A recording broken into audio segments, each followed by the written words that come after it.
Dear friends, मैं हूं राकेश महमूद और आज हम बात करेंगे डीएई फर्स्ट ईयर इलेक्ट्रिकल के subject principle of electrical engineering के बारे में, जिसका कोड है ET115 और जिसको सिंपली POE भी हम बोलते हैं।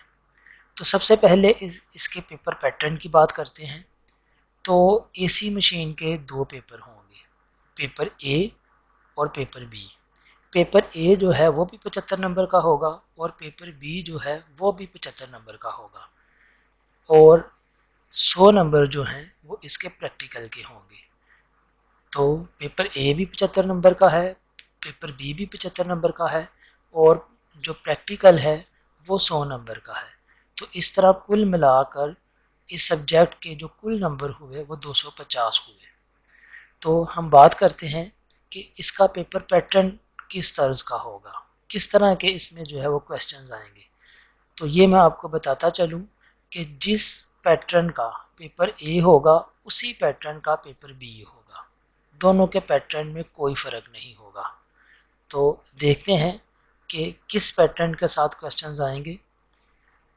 तो पेपर जो है उसके दो पोर्शन होंगे, एक ऑब्जेक्टिव और दूसरा सब्जेक्टिव।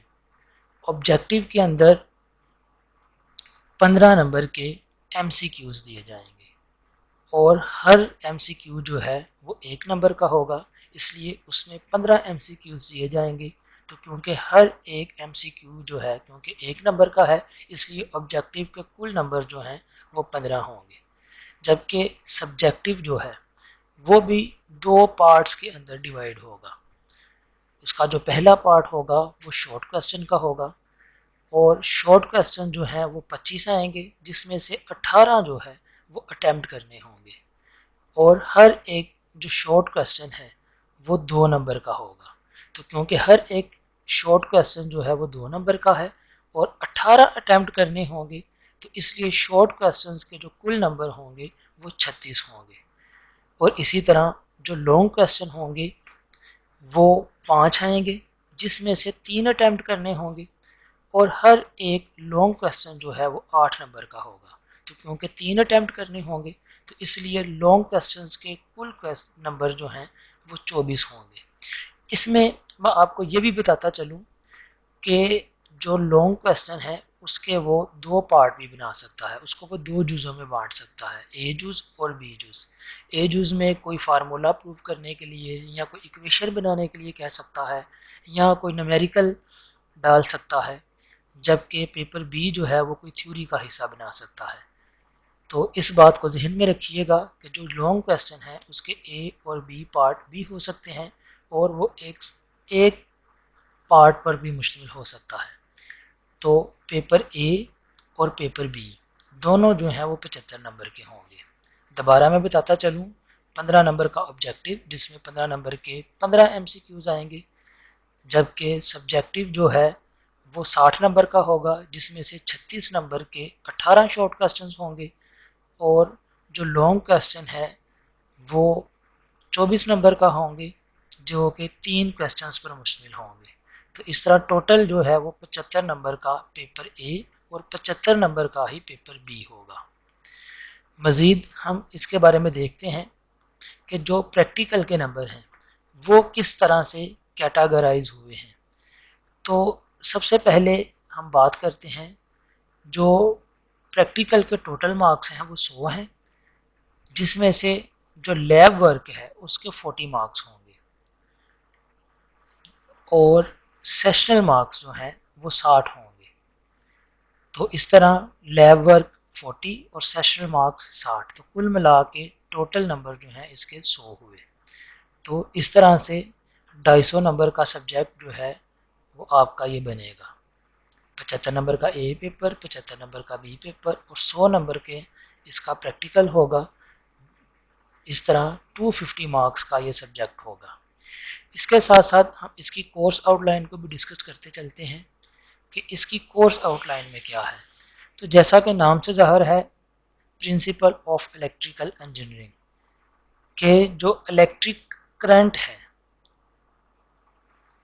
उसके हमने प्रिंसिपल्स पढ़ने हैं कि इलेक्ट्रिसिटी जो है वो किन प्रिंसिपल्स पर बेस करती है और किन प्रिंसिपल्स के मुताबिक वो कंडक्टर के अंदर चलती है और उसके क्या क्या इफेक्ट आते हैं, उसका हीटिंग इफेक्ट, उसका मैग्नेटिक इफेक्ट, उसका इलेक्ट्रोस्टैटिक इफेक्ट।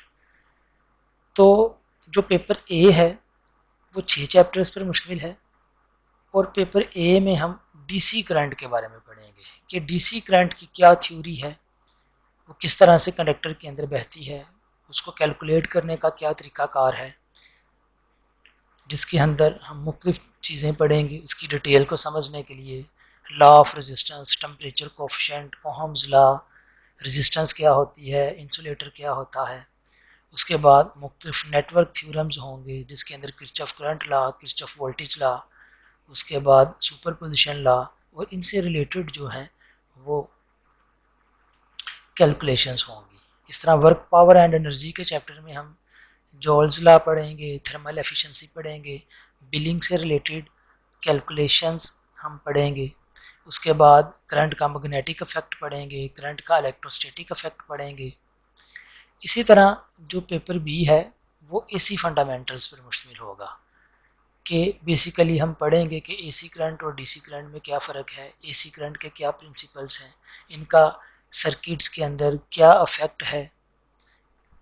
इसी तरह इसमें हम एसी सर्किट भी दो तरह के होंगे, कुछ सिंगल फेज़ होंगे जिसके अंदर प्योर रेजिस्टिव सर्किट आ जाएगा, प्योर इंडक्टिव, प्योर कैपेसिटिव, और फिर इनके कम्बिनेशन बनेंगे resistive inductive, resistive capacitive, resistive inductive capacitive. Series में किस तरह से होंगे, पैरेलल में किस तरह से होंगे, इनकी डिटेल हम पढ़ेंगे।